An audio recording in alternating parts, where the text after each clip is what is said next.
Indian air force 7,500 crore रुपए में प्रलय बैलिस्टिक मिसाइल सिस्टम की 2 यूनिट खरीदेगी। प्रलय एक tactical surface to surface short range ballistic missile system है, जिसकी रेंज 150 से 500 किलोमीटर तक है।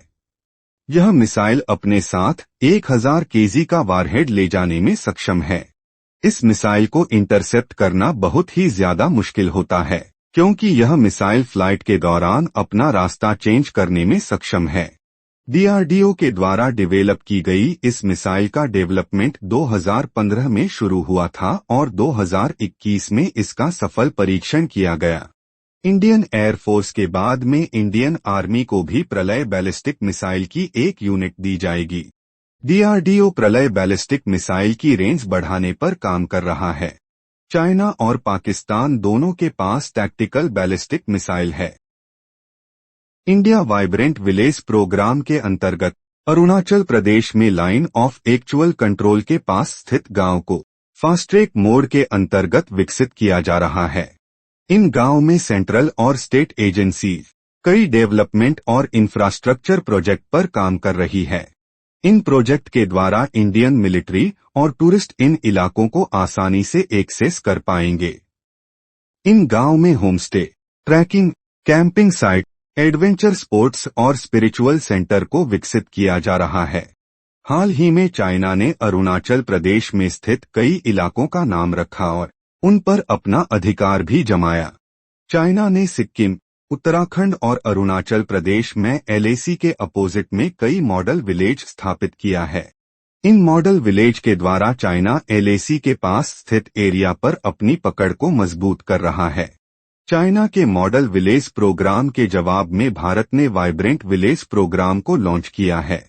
इस प्रोग्राम के द्वारा भारत अरुणाचल प्रदेश के बॉर्डर एरिया में मिलिट्री और सिविल आउटरीच को बढ़ा रहा है। हाल के कुछ महीनों में पाकिस्तान ने बड़ी मात्रा में हथियार यूक्रेन को निर्यात किया है। पाकिस्तान ने armour piercing cartridge, anti tank weapon, rocket propelled grenade launcher, multi barrel rocket launcher system और मशीन गन के एम्यूनिशन यूक्रेन को निर्यात किया है। रशिया के कई टैंक और light armoured vehicles Pakistani ammunition के कारण तबाह हुए हैं। पाकिस्तान ने यह सभी हथियार Ukraine security assistance initiative program के अंतर्गत यूक्रेन को उपलब्ध कराए हैं। यह program United State of America के द्वारा शुरू किया गया है। पाकिस्तान ने यह सभी हथियार 170 कंटेनर्स के द्वारा जर्मनी के रास्ते यूक्रेन में पहुंचाया है, जिसकी पुष्टि यूनाइटेड किंगडम के मिनिस्ट्री ऑफ डिफेंस ने की है। पाकिस्तान जहां यूक्रेन की मदद कर रहा है, वहीं चाइना रशिया को हथियार उपलब्ध करा रहा है।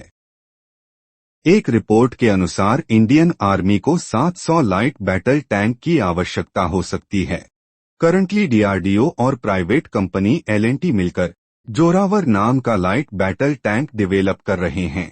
इसी लाइट बैटल टैंक के लिए इंडियन आर्मी ने रिक्वेस्ट फॉर इंफॉर्मेशन फ्लोट किया है।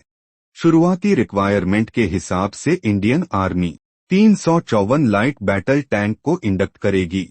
इंडियन आर्मी इन सभी टैंक को एलएसी और एलओसी पर स्टेशन करेगी।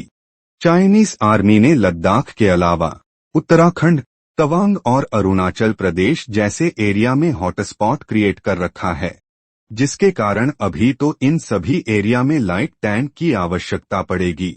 आपको बता दें कि 2015 में चाइनीज आर्मी ने टाइप 15 टैंक नाम का लाइट टैंक बड़ी मात्रा में भारत की सीमा पर स्टेशन कर रखा है।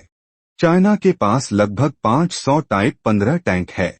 इसी कारण से इंडियन आर्मी लाइट टैंक को इंडक्ट करेगी और इंडियन आर्मी यह भी चाहती है कि प्राइवेट कंपनी इसके प्रोडक्शन में इन्वॉल्व हो, ताकि इन टैंक्स को जल्द से जल्द और बड़ी मात्रा में प्रोड्यूस किया जा सके।